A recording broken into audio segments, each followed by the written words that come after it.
Assalamualaikum warahmatullahi wabarakatuh. Bertemu lagi dengan saya. Mari kita belajar SKD untuk persiapan CPNS tahun 2025. Hari ini kita akan belajar TWK tentang UUD 1945. Oke, langsung saja kita bahas soal-soalnya. Soal nomor 1.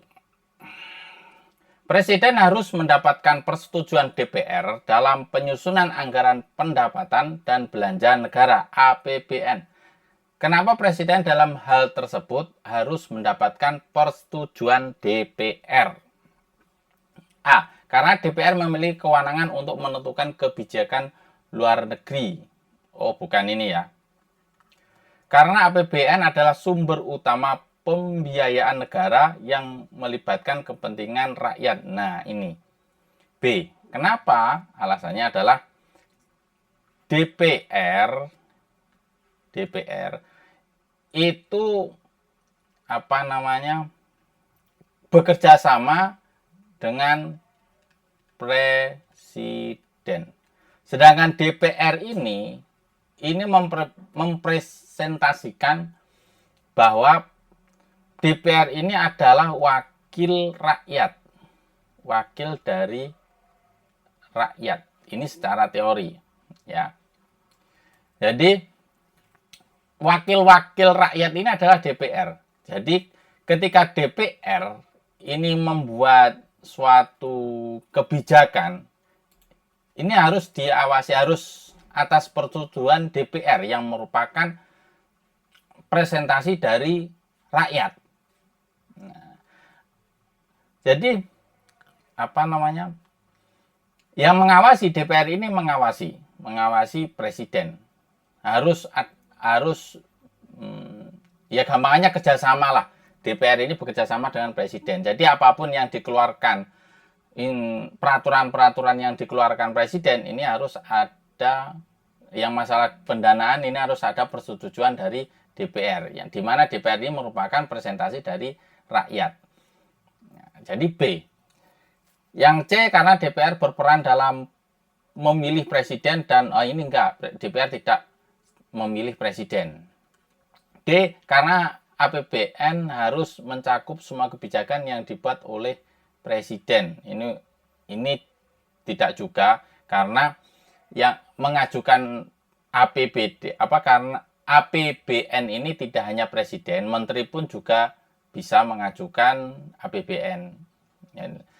Dan juga diperiksa, ditanyai, diceklah sama DPR tentang kerja-kerjanya menteri-menteri itu gimana. Jadi tidak hanya presiden yang mengajukan dana APBN, menteri pun juga bisa mengajukan APBN. E. Karena persetujuan DPR akan mempercepat proses penerapan APBN lapangan. Oh, ini tidak. B jawabannya. Nomor 2. Mahkamah Konstitusi memiliki wewenang untuk menguji undang-undang terhadap undang-undang dasar. Apa tantangan yang terjadi jika sebuah undang-undang dibatalkan oleh Mahkamah Konstitusi? Pemerintah harus segera membuat undang-undang pengganti dalam waktu singkat. Ini salah. Kenapa? Karena undang-undang itu ya tidak bisa dibuat dalam waktu yang singkat. Undang-undang itu dibuat ketika ada permasalahan, kemudian rapat, kemudian digodok lagi, dipertimbangkan, baru dibuatlah suatu undang-undang. Undang-undang nanti disetujui atau tidak. Ini tidak bisa secara singkat undang-undang itu. B. Proses hukum terhadap undang-undang yang dibatalkan menjadi terhenti.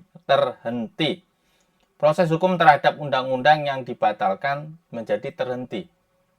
Oh, tidak. Jadi kalau proses hukum terhadap undang-undang yang dibatalkan menjadi terhenti, ini juga enggak. Jadi proses hukum terhadap undang-undang yang dibatalkan menjadi terhenti.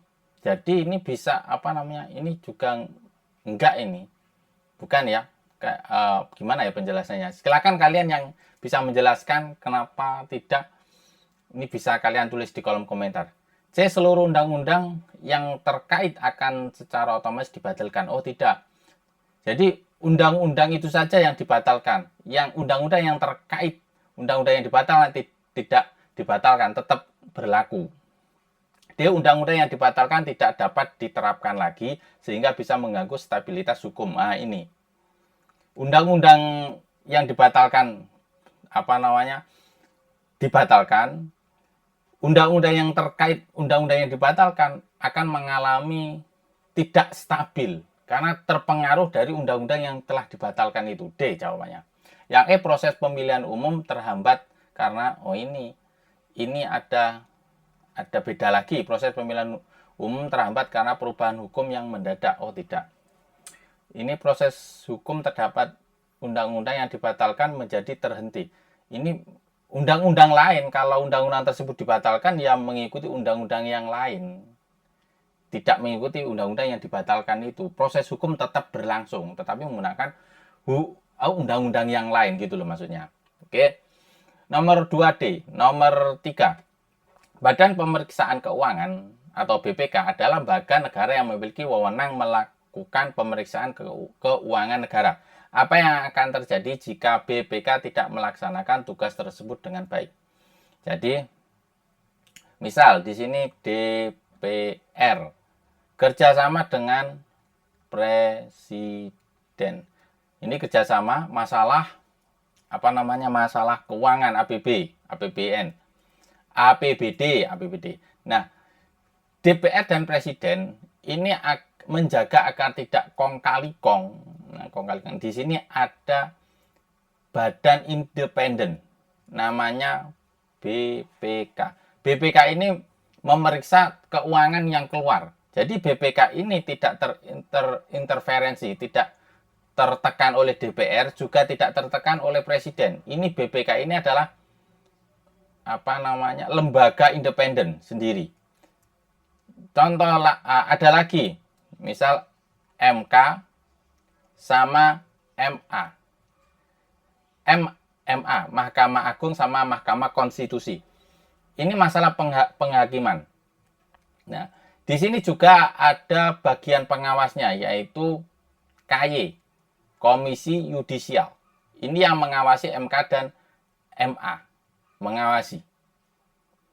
Ini independen.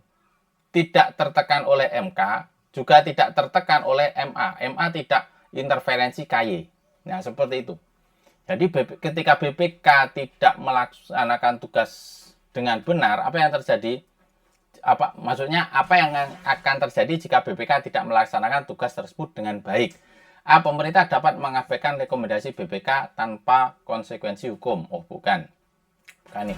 Keuangan negara akan dikelola secara tidak transparan dan rentan terhadap penyalahgunaan. Nah, ini. Jadi keuangan akan dikelola secara tidak transparan dan rentan terhadap penyalahgunaan. Keuangannya tersebut bisa disalahgunakan kalau BPK tidak bekerja sesuai pekerjaannya. B jawabannya. Terjadi inflasi yang menyebabkan perekonomian negara akan menurun. Nah, ini tidak masalah BPK ini, inflasi ini. Semua lembaga negara akan langsung mengurangi anggaran mereka. Oh, tidak. Ini ya akhir-akhir ini kan ada berita ada pemotongan anggaran di kementerian itu kan. Nah, itu kan bukan masalah di BPK-nya. Tergantung presidennya kan mau gimana. Itu yang mengatur presiden. Pengurangan anggaran atau penaikan anggaran itu kan masalah presiden.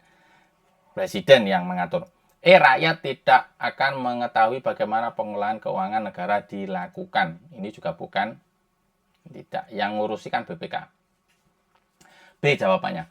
Nomor 4. Pada saat ini sering timbul permasalahan baru yang dasar hukumnya di Indonesia masih belum ada. Maka DPR merancang sebuah UU untuk menjadi penegak dari masalah tersebut yang akan disahkan oleh Presiden dan aparatur negara. Fungsi apa yang sedang dijalankan oleh DPR dalam kasus tersebut? Legislatif. A jawabannya. Kalau eksekutif itu Presiden dan menteri-menterinya. Nah, ini eksekutif. Kalau yudikatif itu masalah kehakiman. Kehakiman. Kalau prerogatif itu hak presiden, hak istimewa presiden, seperti abolisi, terus ada lagi abolisi, ya bisa kalian cari sendiri apa, pengurangan tahanan, pengampunan, apa istilahnya. Kalau interpelasi itu adalah hak DPR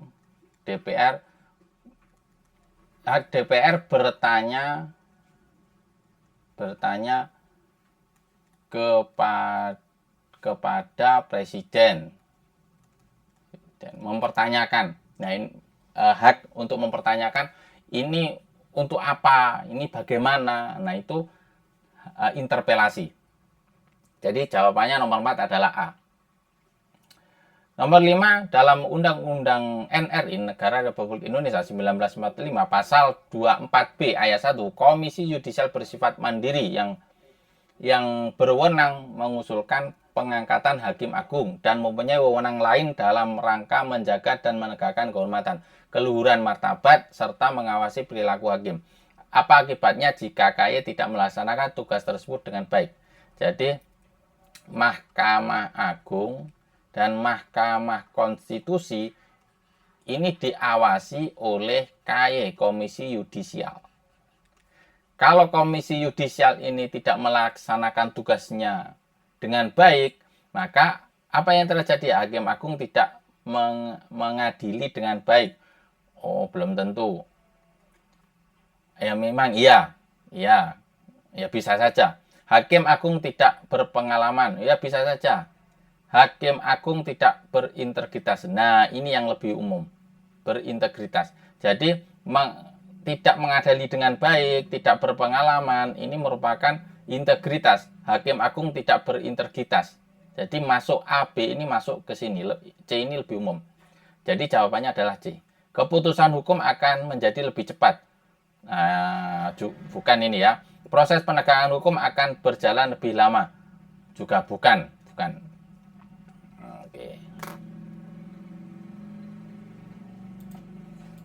Oke, 5 soal sudah kita bahas. Semoga bermanfaat untuk kita semua. Semoga kita lolos PNS di tahun ini. Al-Fatihah.